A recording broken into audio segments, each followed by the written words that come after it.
It's beginning to look a lot like Christmas, and it's beginning to sound a lot like This Week in Cleantech. I can't believe it's December already, Mike Casey. Time for another edition of our 15-minute roundup of the biggest stories in climate and clean energy each week. Great to see your pretty face virtually on this Friday, December 5, 2025. We've got a guest in waiting. It's Justin Worland from Time Magazine will be joining us shortly. I'm Factor This content director, Paul Gerke. If you're watching the video version of this podcast without my daughter, Gemma, she's doing tummy time in the other room right now, Mike. Very important stuff.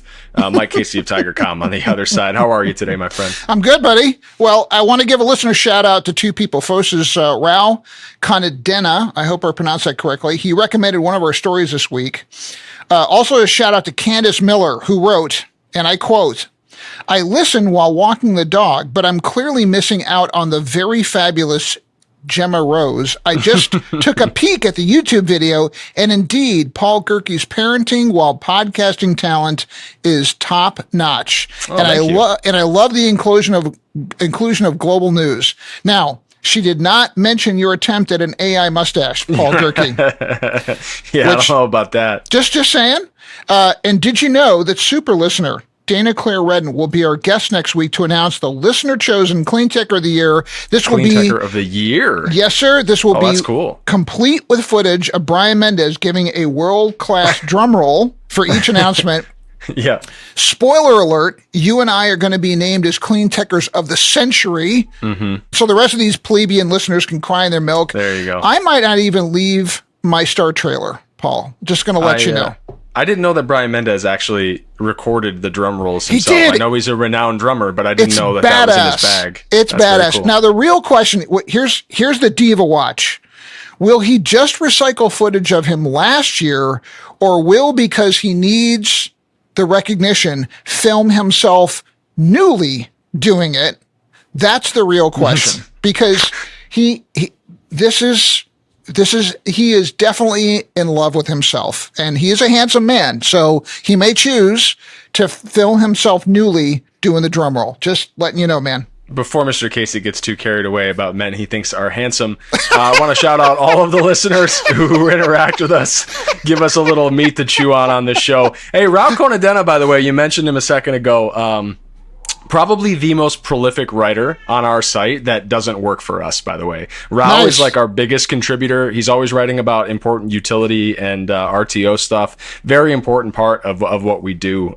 So shout out to him from our end as well. Really appreciate him and all the listeners who partake in the show here. If you want to shout out a story or got something to say to us, don't be shy. My email address is paul.gerke@clarionevents.com. Mike Casey, story number one this week. Attractimony from the Financial Times. Climate urgency means bypassing COP is necessary, says COP30 boss. Yeah, COP30, the 30th session of the United Nations Climate Change Conference. That was in Brazil last month. And in a Captain Obvious of the 21st century statement, the COP30 president, Andre Correa de Lagos, said that even though talks are important, the consensus nature of them slows down climate action. Tough to get everyone on the same page. Imagine that, Mike Casey. He said, and I quote, "People think it's more important to be right than to really fight climate change." I think he hit the nail on the head there. For example, this year, an EU-led group of more than 80 countries was pushing for a roadmap to try to transition away from fossil fuels, even though that wasn't on the official agenda. But some major countries with major oil interests, including Saudi, China, and India, opposed it. That ultimately killed the proposal from the final document because of that need for unanimous agreement at COP. More than 35 countries warned that the talks would collapse if that roadmap was included.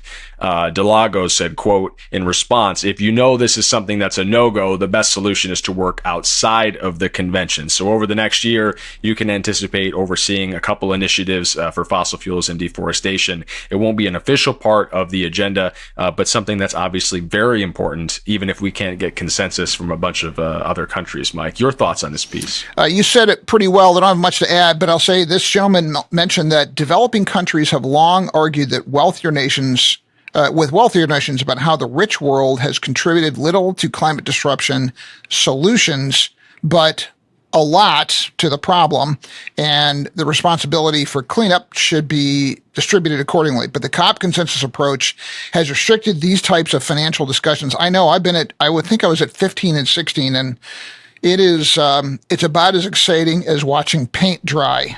I got to tell you. So some countries submitted more ambitious climate pledges, but nothing was binding. The COP concluded with a call to at least triple finance for the adoption of 2035, but it didn't specify who would provide the money or how. That's sort of the way of the world now, Mike. We just make numbers up. How about 500 billion for climate change or data centers or whatever? 600 billion, let's call it. All right, story number 2, man.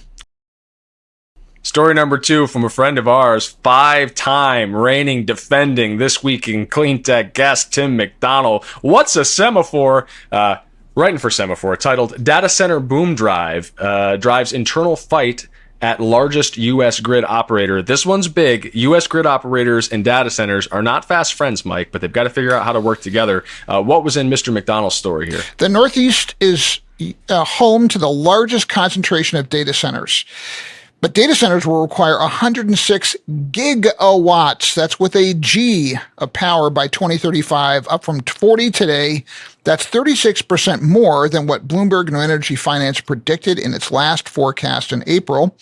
Data centers developers show little signs of branching out from where they are already concentrated. Half of this new demand will be in the PJM interconnection, but there's already conflict within PJM about raising prices and blackout risk for consumers, so this will only exacerbate the problem. Paul. Yeah, this is unfortunately something I know a little bit about, Mike. I've been writing about the ongoing issues in PJM for quite some time. The data center component is interesting. I want to take you off course just a little bit. I'm not a big computer chip guy. I'm not invested in NVIDIA. I don't understand how any of this stuff works. It's all just electricity and silicon and what have you to me. But I noticed the big news over the last 24 hours or so, 48 hours, that Micron is exiting the consumer chip game and just pure data center play now. So I worked in Boise for 3 years. Micron, obviously huge out there. And I thought that was very interesting. The reactions online when everyone is just like, oh, we're going to leave compute power behind in terms of the consumer element of it because there's so much demand from data centers that we can just completely ignore half of the market and just say, no, we're just going to build data centers now. Anyway, Tim, back to his piece, the semaphore piece that we were talking about a second ago. He makes a point that we talk about a lot on the show. We don't know exactly how much of this growth is actually going to be real growth. The chips, the data center facilities, how efficient will these AI models ultimately become? What were we going to do with the excess heat? Can we find ways to get energy back into the system? Market observers have warned that the AI boom is a bubble, and I think there have been a lot of signs of that bubble showing the potential of popping sometime soon over the last, month or so. But last month, PJM's watchdog warned that the region's power supply will not meet data center demand. It won't be adequate in the foreseeable future. I've talked to some people in the business, Mike, that said that blackouts, brownouts are not an impossibility in 26 in PJM territory. We'll see where that goes. Tech companies still moving full steam ahead to build new capacity. Policymakers seem several steps behind. Mike, anything you want to add before we get to story 3? No, I think you said it well. Well, then, story 3. Yes, sir. Rajesh Kumar Singh from Bloomberg wrote, India's desert state reignites coal-fired power debate. And I got to tell you, there's big things happen in India, and they don't get enough attention, I think, in Western media. So, Paul, your thoughts on this? Well, listen up, because this is as Western media as it gets. I'm out in New Jersey. Last month, India's desert state of Rajasthan, which produces more solar energy than any other region in the country, rejected a proposed coal plant. Coal provides 3/4 of India's power right now, but this ruling gives other states a reason to think twice about India's plan to revitalize coal power by adding nearly 90 gigawatts of capacity in a decade. In its rejection, the regulator asked the state's power body to reassess how it decides which power plants are needed, since low-cost battery storage is expected to continue to grow significantly. At the same time, India is aware of China's dominance in the battery supply chain. The regulator pointed out that many of Rajasthan's coal plants are underused, so it wouldn't make sense to add more capacity. Your thoughts, Mr. Casey? So recent auctions for coal plants have attracted bids equivalent to $67 per megawatt hour. It's more expensive than those for renewables plus storage. Bottom line, Coal is no longer the low-cost option, and it will not be again in our lifetimes. Renewables plus storage also add environmental and air quality benefits to the world's third biggest polluter. It makes arguments for coal power sound less convincing for sun-soaked Rajasthan and the rest of the country. Paul, our fourth story. Story number 4, this is the one recommended by the aforementioned listener, Rao Konadena. It's by Liam Niemeyer from the Kentucky Lantern, part of the state's newsroom organization. Kentucky officials will appeal decision they say is unfair to Kentucky Power ratepayers. What's it say, Mike? Yeah, I think really important things happen not just in the states of India, they happen in the states of the U.S. And here's one, like seriously. So Kentucky's utility regulator and Attorney General are challenging the dismissal of a complaint they brought to FERC that argued that Kentucky Power customers are unfairly covering the costs of transmission projects in other states. The complaint filed in March argued that customers subsidized around $66 million from 2017 through 2022 for transmission projects miles away because of a cost-sharing agreement for such investments in 7 states. FERC dismissed the complaint because the Attorney General and the state regulator failed to show that the way costs are allocated for supplemental projects is, quote, unjust and unreasonable or unduly indiscriminatory or preferential, end quote. I mean, I really think this gets to the heart of this bigger question of how are we going to build things in America again, and how do we share costs fairly? It's a very reasonable concern about the fairness of cost sharing, and it's a really reasonable concern about how we're going to build things again. Paul?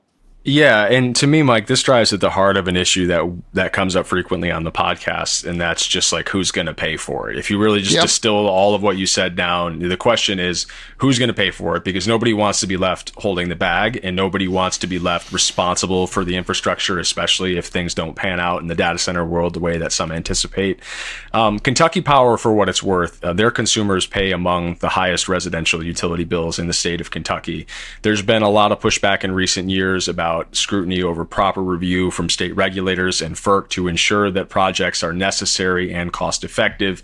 Claire Weiner from RMI, the nonpartisan think tank, co-authored a report last year that highlighted a regulatory gap that lets a lot of supplemental transmission projects escape what one might deem proper oversight. She said the Kentucky complaint is one attempt to close that gap, but what we need is for parties to work together, coordinated action from PJM, utilities, and states to ensure that these projects are truly benefiting ratepayers. I think if I could add just one more thing, Mike, nobody wants to be on the other side of a major transmission project that is benefiting only data centers or helping get capacity to where it needs to go for some mega corporation, as opposed to keeping the lights on in your neighborhood and making sure that your electricity prices aren't jumping 25-30% year over year. Story number 5.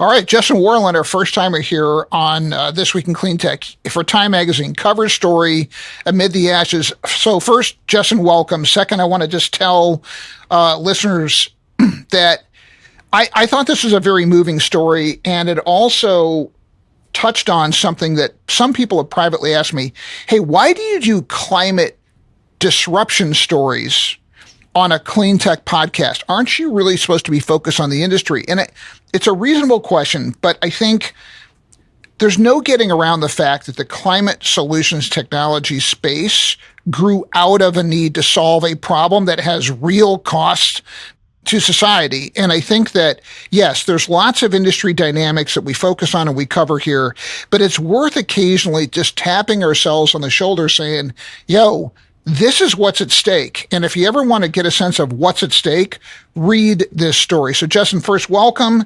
And second, why did you write this story? I know you say it elegantly in the piece, which people should read, but I just think in your own words, condense it here. Yeah. Well, thank you for having me on, and thanks for the kind words about the story. I mean, I've been writing about climate, mostly focused on decarbonization for really the last 10 years. And this story, about the fires in LA, more focused on the Eaton fire in the Altadena, Pasadena area, was something I just felt an obligation to write because I'm from there. My parents' house, the house I grew up in, burned down in January. And I I felt an obligation to, I guess. A lot of the people that I know professionally were, somehow involved in LA and thinking about how to rebuild and respond. And then, of course, I had these personal connections. So I thought it was a good time to marry the two and try to say something meaningful for the public. Paul? Justin, I've you mentioned got in your a list piece, of questions as long as your arm. Yeah, let me get one in, Mike, and then you can take the reins from here. You mentioned in your piece that the LA fires and what came afterwards should serve as a warning for the rest of us. And I think as someone who works closely in the utility and adjacent space, it very much felt that way, that it's like if nothing else but for the dollars and cents of the pure devastation and how quickly everything went to hell there, literally.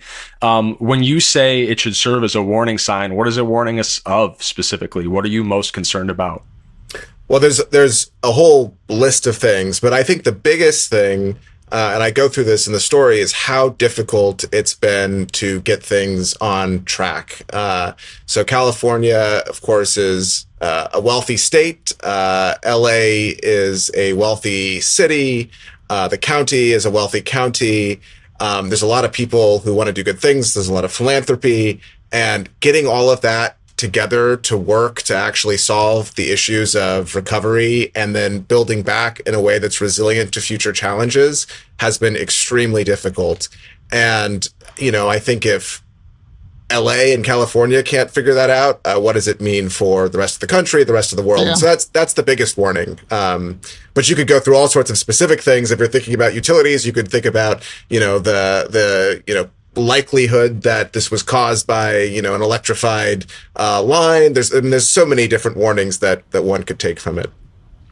Justin, I notice as someone who used to work on the problem of climate disruption, and I've spent the last 20 years of my life scaling the solutions to it, I'm struck by the similarity in the ideology over reality crowd, as I call them, the jawboning they give to the business of climate solutions technologies is really indistinguishable for me in the really stupid jawboning about the problem. Like anywhere from like Bill Gates, who's clearly a brilliant man, but he doesn't know the climate science better than the climatologist. He comes and goes, well, it's not going to kill us. It's like, hey, dude, how do you know that? You could get anyone on the call. Did you put 10 climatologists on a speed dial and say, talk to me, inform my views? No, you just kind of whipping out a you-know-what and say, it's not big problems. And just like, so you had this deeply personal tie to this story. How does this jawboning from Chris Wrong and the idiots who populate the current administration, how does it strike you? Just like just as a writer and as an observer and doing the reporting. Well, I think there's a lot at stake, obviously, and I do think it's frustrating when people, are sort of detached from the real realities on the ground, which are clear in the story. I think there's degrees and different sort of people who have different perspectives within like this sort of category you're talking about. And I think one of the disheartening things in response to this story is to see some of the sort of trolls, I would say, who, sort of coming at me, oh, the climate change didn't cause the fires. That wasn't what ignited them. And it's, I'm not claiming that climate change ignited the fires. And just an unwillingness to engage critically. And I think it's really quite alarming. I will just say, because I wrote about the Gates memo. I happened to see Bill Gates. It was an on the record sort of discussion a few weeks prior to publishing this fire story. And we actually got into a discussion about fires, and it didn't make it into either story, but it was on the record. So I'll just share briefly here. He, said, well, my concern is basically that, or my view is basically that we can rebuild. The U.S. has the money, it has the capacity. This is less urgent a cause than, people in the global south who are dying of more immediate challenges or who are going to face climate issues down the road.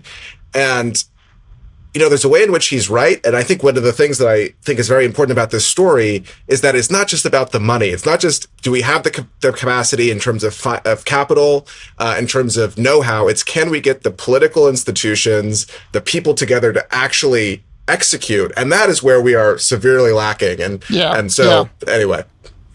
It's interesting. Yeah, I think like when you talk about that, I'm also thinking of the aspiration to build high-speed rail from LA to San Francisco and the debacle that it has been. And I just think the barriers don't argue against the need. The barriers argue for lowering the barriers. It just, to me, and I think surely there is a way where we can lower barriers to building things while balancing the needs of the people that are in the way. It doesn't have to all be done by self-interested lobbyists. I think that's, so I'll just say that. But Paul, this is an excellent story. I want to tell you, if you're listening to this, go read this. It's a really important thing to read and keep in the back of your mind if you're working in this industry.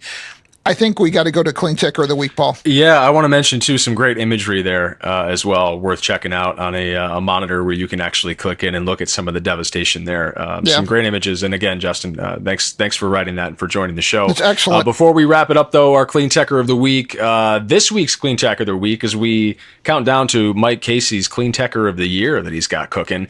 This one, Josh Silverman, CEO of Windfall Bio, who figured out how to create microbes that consume leaking methane from cow manure lagoons as their food source. Cow manure lagoons, place you frequent a lot, Casey? His team's system tackles one of agriculture's toughest climate challenges with the low-cost, farm-ready solutions. I went to the cow manure lagoon and everyone knew you. It was weird. Congrats, Josh, our Cleantecher of the Week. All right. And we have to thank our wonderful producer, Brian Mendez, who's usually wonderful. Sometimes he's a pill, but we'll keep him He was around. just looking for a compliment on his facial hair today, and you didn't give him one. I did. I think you look handsome, buddy. You're killing it. Great job, Brian Mendez. And Alex Peterson and Claire Queer, and we'll also give them a shout out for helping gather these stories. Yeah, and one more thanks to Justin Worland for joining us on This Week Amen. in Cleantech. If you enjoyed the show, please subscribe, leave a little feedback, share a story suggestion if you like. You can find all the articles we discussed this week in the links in the episode description and in the post on factorthis.com. Be good, people. We'll see you next time. See you.